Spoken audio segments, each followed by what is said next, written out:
Welcome to the channel. இன்னைக்கு நம்ம வீட்டில் என்ன சமையல் பார்க்கலாம் வாங்க.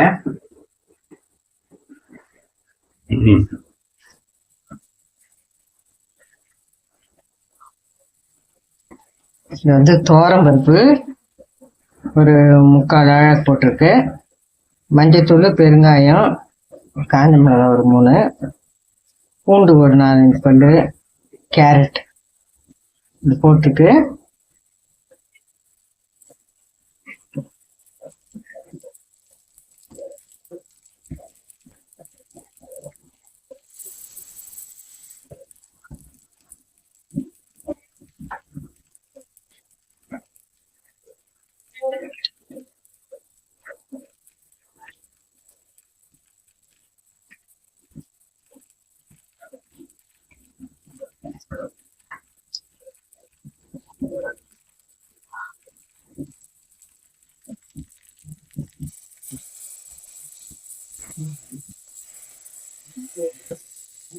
பருப்பு வந்து நான் தனியா வேக வைக்கல,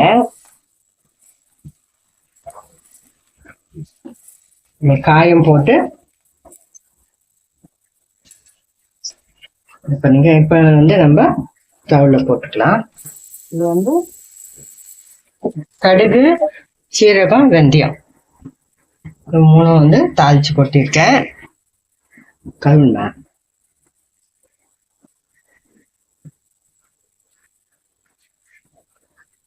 குடமிளகா போட்டுக்கலாம். அப்புறம் தக்காளி, வெங்காயம் கிடையாது இதுக்கு, தக்காளி, கேரட்டு, குடமிளகா.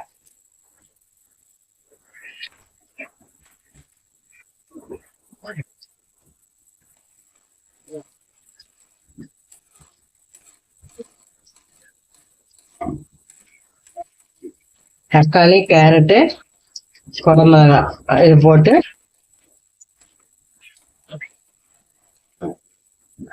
தால், அப்புறம் முட்டை வறுவல். இதுதான் இன்னைக்கு உங்க வீட்டுல சமையல். இதுல எல்லாம் போட்டுட்டேன்.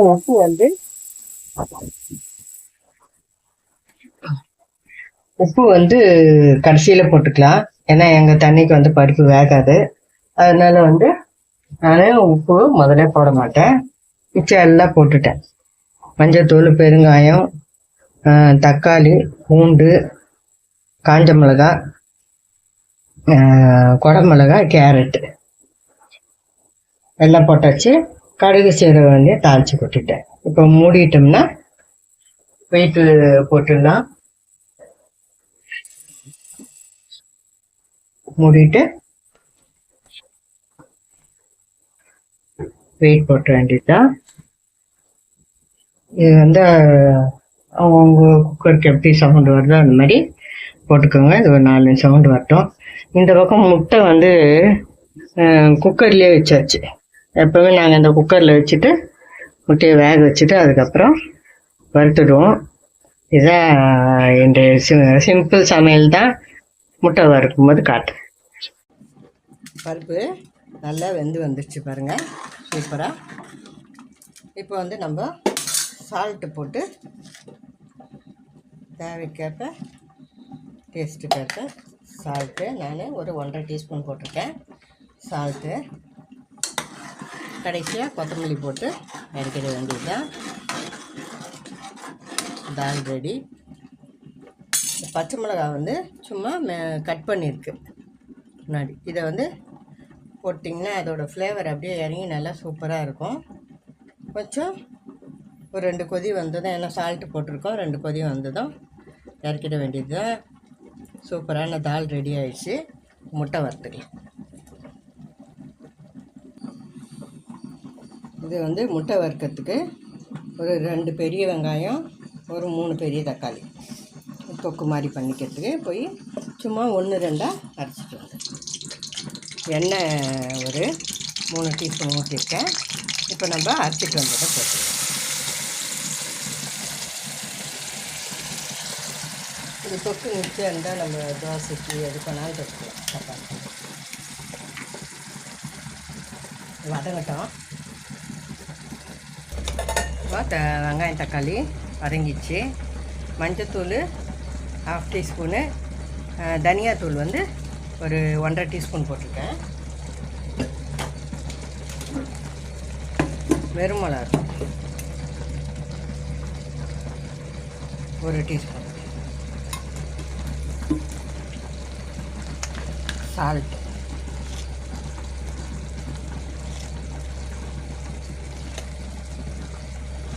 தேவைக்கேற்ப அவங்கவுங்க செய்யறதுக்கு ஏற்ற மாதிரி போட்டுக்கோங்க.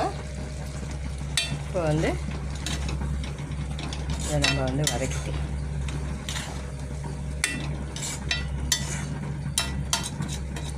வதக்கி நல்லா எண்ணெய் பிரிஞ்சு வந்ததும் முட்டையை போட்டு இதை பண்ணிக்க வேண்டியதான்.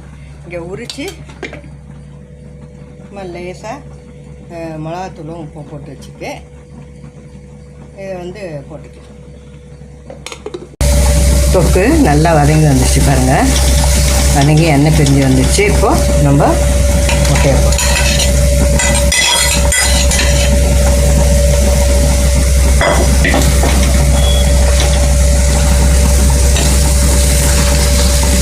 இந்த தொக்கு கூட சாதத்தில் போட்டு சாப்பிட்றதுக்கு அவ்வளோ நல்லாயிருக்கும். இந்த தோசை, சப்பாத்தி இது கூடலாம் சாப்பிட்றதுக்கும் ரொம்ப நல்லாயிருக்கும்.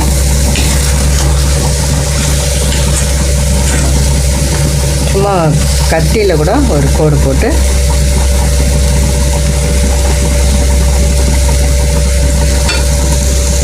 ரொம்ப இது இல்லாமல்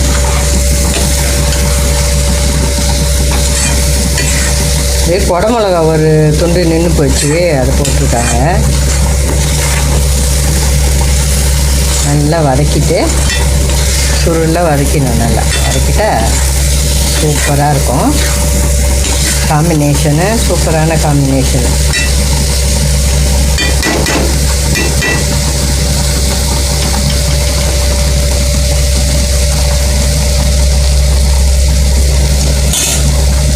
ஸ்டவ் ஆஃப் பண்ணிடுறேன்.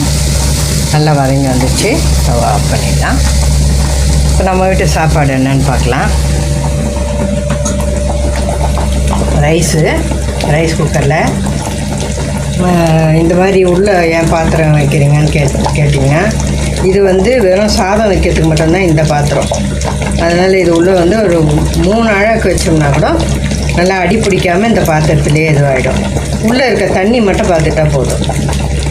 சாதம் ஆயிடுச்சு.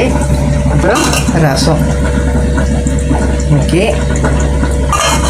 முட்டை தொக்கு, அப்புறம் தால், சூப்பரான கேரட்டு, குடமிளகா இதெல்லாம் போட்ட தால். இந்த பச்சை மிளகா கூட பாருங்கள், ஃப்ளேவரு இறங்கிடுச்சு. நல்லா அருமையாக பச்சையாக தான் போட்டேன். இன்னும் கூட சாப்பிடும்போது போட்டால் இன்னும் நல்லா இதாக இருக்கும். சாப்பிட்றதா கொஞ்சம் முன்னாடி போடணும். அதுதான் இன்றைக்கி சமையல் எங்கள் வீட்டில். அப்புறம் தயிர், ஊறுகாய், இதுதான் எங்கள் வீட்டு சமையல் இன்றைக்கி. இந்த சமையல் பார்த்துருப்பீங்க, சூப்பராக இருக்கும். டேஸ்ட்டாக நீங்களும் பண்ணி பாருங்கள். நிறைய பேர் சப்ஸ்கிரைபர்ஸ் வந்திருக்கீங்க, எனக்கு நான் மனமார்ந்த நன்றியை தெரிவிச்சுக்கிறேன். புதுசாக பண்ணுற சப்ஸ்கிரைபர்ஸ், புதுசாக பார்க்குற வியூவர்ஸ் வந்து சப்ஸ்கிரைப் பண்ணிவிட்டு ஆல் இந்த பட்டனை தட்டினீங்கன்னா என்னோடய ரெசிபீஸ்லாம் நோட்டிஃபிகேஷனாக வந்து சேரும். ஈஸியாக இருக்கும். நல்லா எல்லோரும் சாப்பிட்ற மாதிரி டேஸ்ட்டாகவும் இருக்கும். இதை பார்த்துட்டு பண்ணி பாருங்கள். இந்த வீடியோ பிடிச்சிருந்தா லைக் பண்ணுங்கள், ஷேர் பண்ணுங்கள், எங்கள் சேனல் சப்ஸ்கிரைப் பண்ணுங்கள். God bless you all. Thanks for watching.